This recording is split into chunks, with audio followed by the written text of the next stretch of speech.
And 4.1, let's get started with the season 4. First episode here.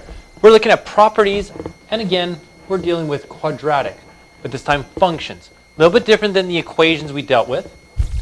Let's remind you what the equation was. If we said equations, that's when we equated it equal to 0 on the end. The function is now going to be when it's a y equals or an f of x equals. But we're still dealing with quadratic, and that's going to be x squared. Now getting started, we've got a square. Start with our first square. We got a perimeter, and we've got an area. And as we get larger and larger with any of those squares, the perimeter changes. The perimeter keeps going up. We get a perimeter that's going larger and larger and larger, increasing. But we've got an area that's increasing at a different rate. It's not going straight up. It's increasing more and more each time. So how are the two graphs alike? Well, they're both increasing. How are they different? The area keeps increasing faster each subsequent time. All right, let's start constructing our understanding. We're going to now graph quadratic functions. Let's start with the first one, x squared. So I'm going to bring out my handy dandy calculator. Notice that I've already got them typed in there. I put all 4 in. However, because the equal sign is only highlighted on that first one, the first one's the only one that's going to graph. So when I hit graph, we can see it plopping in there. Oh, look at that shape. That's called a parabola.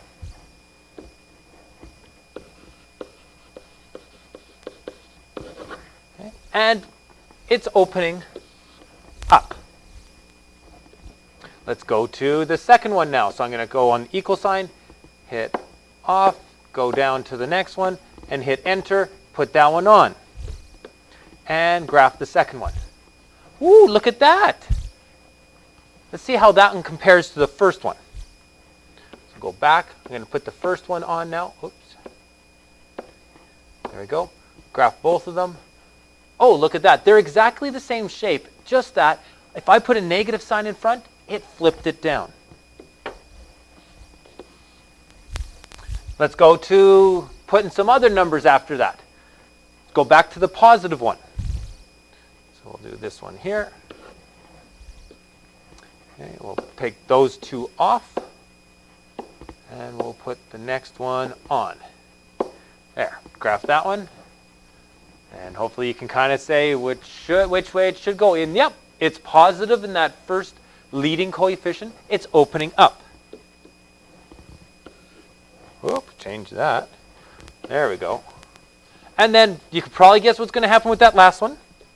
So we'll just turn the last one on and graph it. And oh, look at that. It does go down. And that's the key of these ones right here. So let's move on. Let's see what else we can learn about them. So all this sentence is saying here is that a quadratic function is anything that's going to be y equals or f at x equals an x with a squared. So to be quadratic is x squared. The shape that you're going to get is called a parabola. Let's write that down again, parabola. And I know you might say, but a quad has 4 wheels. A quad is 4. No, quad comes from the Latin for meaning square, and because it's x squared.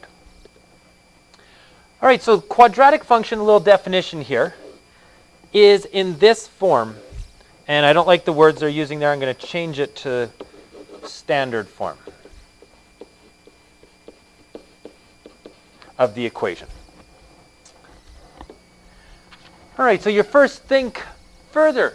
That doesn't have an x squared. Why would that still be considered a quadratic function? Okay, write something down with that. Like I've said with the quadratic functions, they're called parabolas. And they have a vertex. The vertex is going to be a really, really, really important part that we're going to go through. The vertex is your highest or your lowest point. So here you've got a minimum. Here you've got a maximum.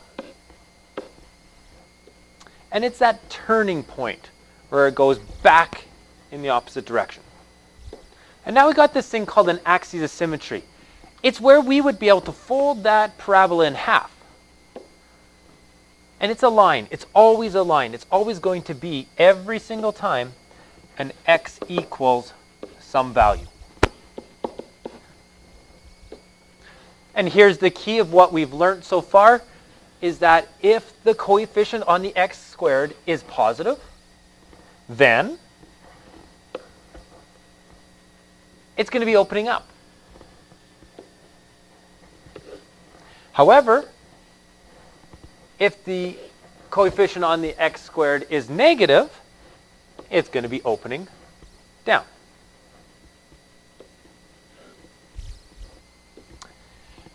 Our domain is always going to be XER.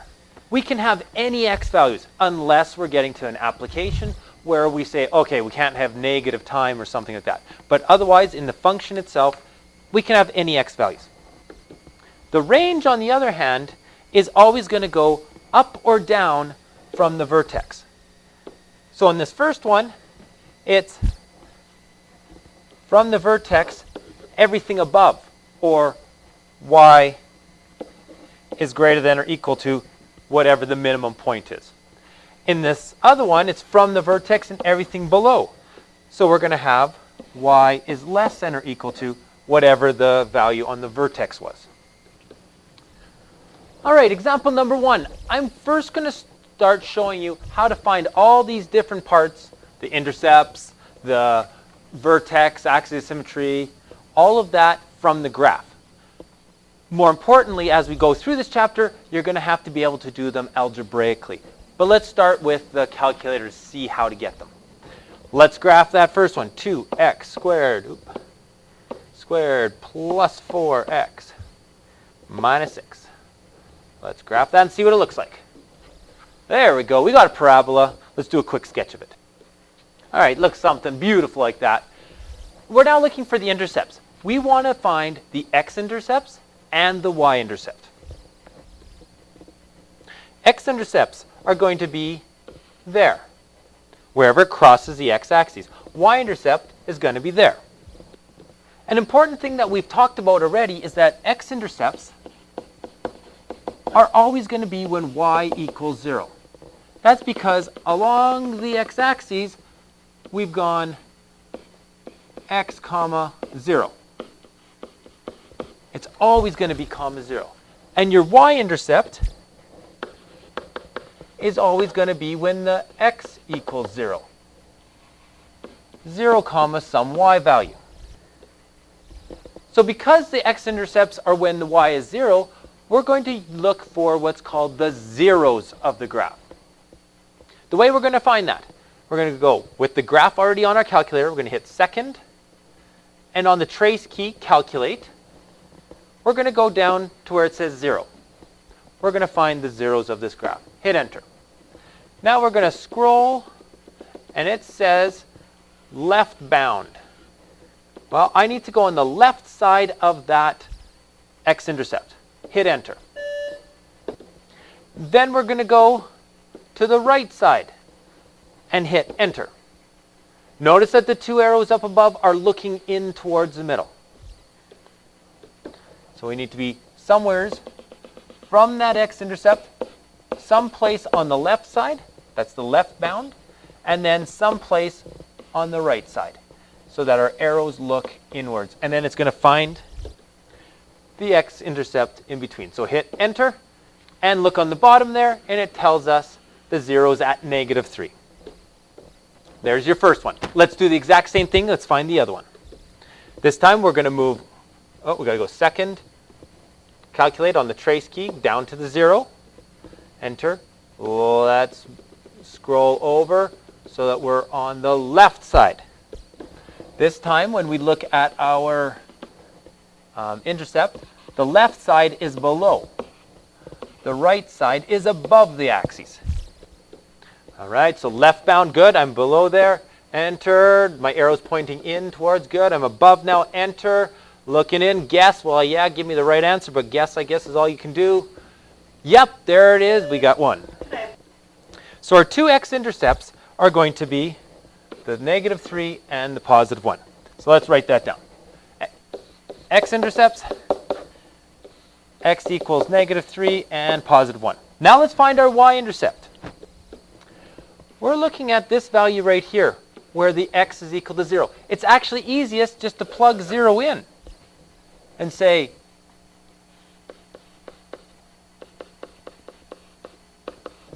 when you plug in the 0, that's gone to 0, that's gone to 0. Oh, look at that. -6 is our y-intercept. All right, next one, the coordinates of the vertex. We're looking for this lowest point right here. Well, it's easiest to go back to the graph, so let's go there. We're now going to use another feature on the calculator. It's going into the second, calculate again on the trace key. This time we're not going to use the 0 feature. We're instead going to use the minimum, because I'm looking for the minimum value there. Hit enter. Good. Left bound. Okay, same kind of thing. I need to be on the left side of that vertex. All right, there's my cursor. You can see it there. Enter.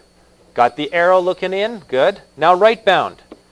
Let's go to the right side of that vertex. Good. Got my arrows pointing in. Guess. Yeah, let's do that again. Ooh, it's coming. There. Look at that. Minimum point, -1, -8. Let's write that in. So there's my vertex.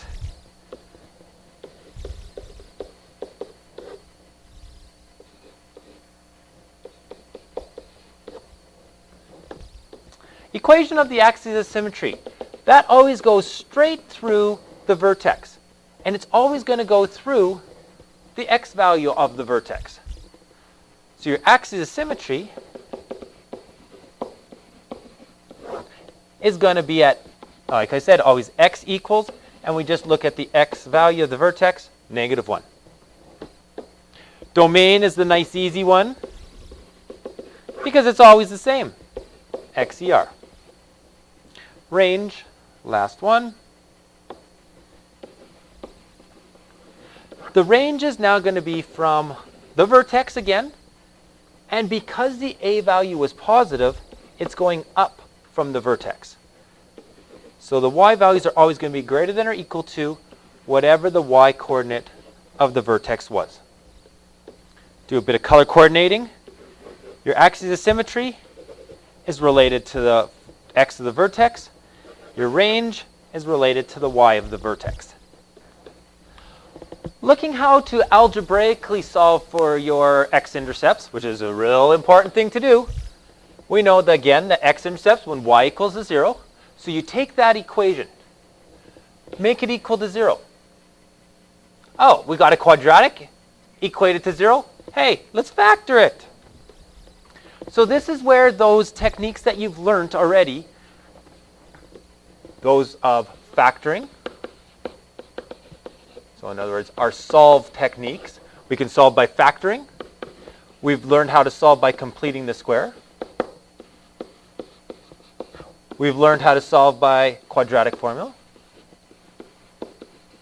And now you've just learned how to solve for those x-intercepts graphically. That's the fourth method. So in order to solve this one by factoring, hey, let's divide it all by the -2 to make it easier to factor. We factor it, zero product principle. And now we're able to say that our answers are -5 or 2. And the solutions are the x-intercepts. And here is the key of what we just went over. The x-intercepts are called the zeros of the graph, because when y equals to 0, and they are related back to the roots that you've learned in chapter 3. Now, one of the things that you have to be able to do in this course is you've got to be able to identify when something is quadratic. So we've already looked at that. Okay, things are quadratic when they have an x squared. But what happens if you have a table of values? How are we going to be able to look just at the table of values and say, is this a quadratic or not? What we're going to do is we're going to look at the differences, starting with the first difference, meaning let's subtract them. But, that's not the real important part. The real important part is actually the second difference. And that's, what's the difference between these two? And if we look at them, it's always 2. Either up by 2 or down by 2. That's the key there. That's really the important part, is that the first difference increases by 2 every time. When that's a constant, when the second difference is a constant, we've got a quadratic.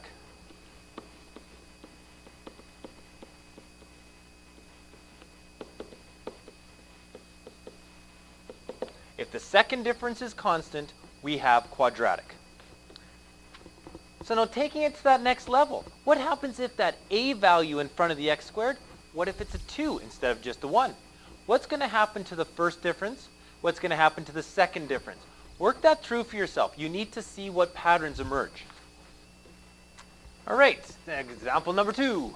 Let's look at these two. Which one's going to be quadratic? Well, let's do our first difference. If we do the difference between here, we get negative 3.5. Negative 5 minus negative 1.5, that's also negative 3.5. Negative 3.5. Negative 3.5. In this case, the first difference is constant. So does that make this quadratic? No. Because it's the first difference that's quadratic, this is not quadratic. It's linear.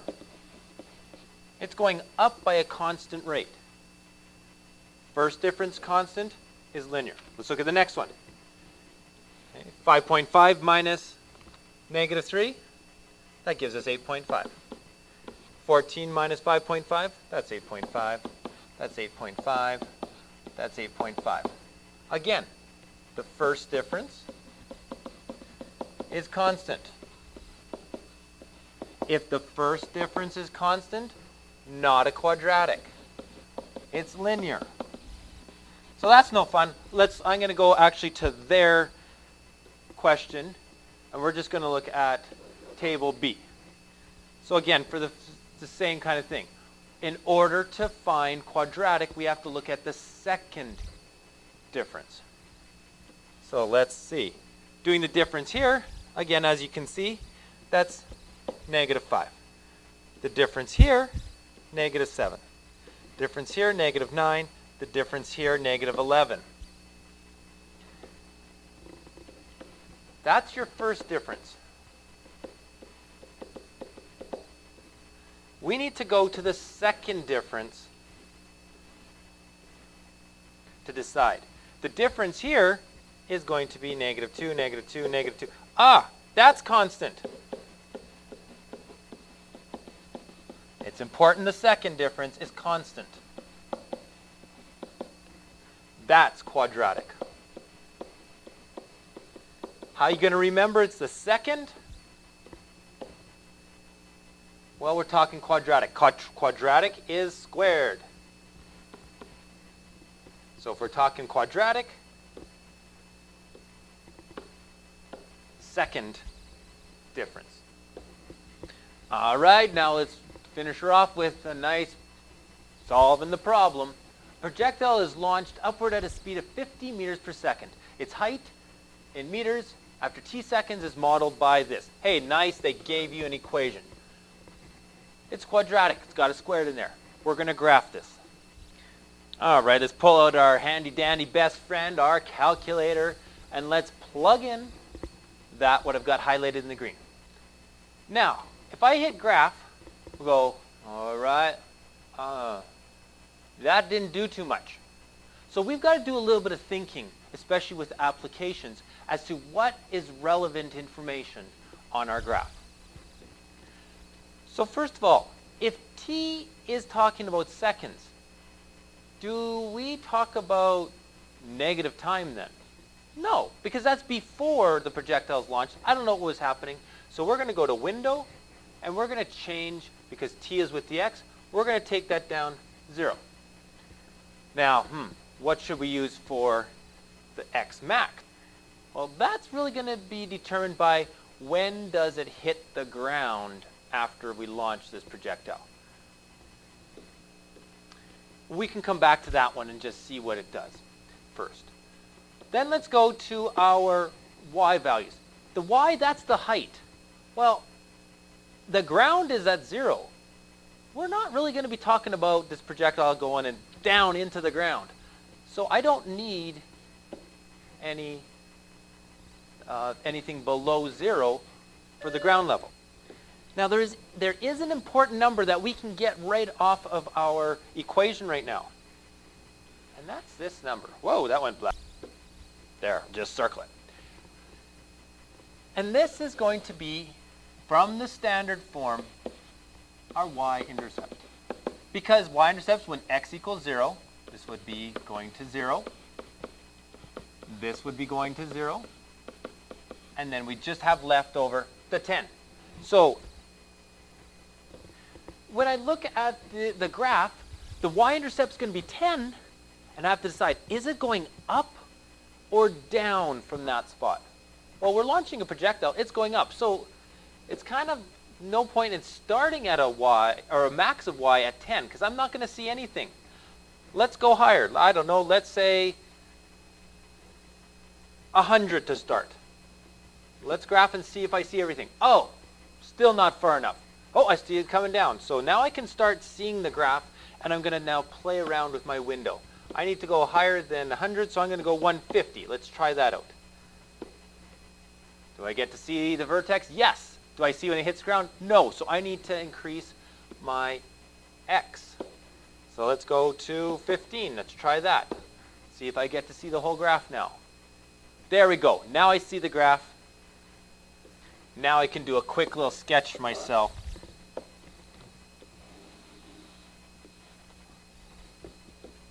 So let's identify all the intercepts. So our y-intercept, first of all. We've identified that. That was equal to 10. Let's do our x-intercepts. Well, there's only one that's going to occur, and it's here. So sometimes it actually helps if you change your window and go a little bit into the negatives. Let's go -5, just so that it makes it easier when you're trying to find your intercept. Let's do that process again. Second, calculate. We're looking for the 0. But there's only one 0 we need to find. So let's move it over to this way. We're above, enter. And now we need to make sure we're below the axes. Enter, enter. And there we go, 10.4. And now, what's the significance? What do those mean? The y-intercept, that's here. That's the starting place at 0. That's the starting height. So your y-intercept is your starting spot. The x-intercept, right here, that's when it hits the ground. So that's how long to hit ground. Let's find our vertex. Second, calculate. We need to find, this one's a maximum. We can see it, so we're going to do maximum. We need to go to, there's my cursor moving, come along. There we go, froze up my calculator, I had to start again. So going to the left side, enter. And then let's go to the right side of that vertex. And on the right side, hit enter there. And let's guess, let's find that. And what do we got? Come on, there it is. We got 5.1 and 137.55. Okay, so our vertex is at 5.10, I'll say, and 137.55.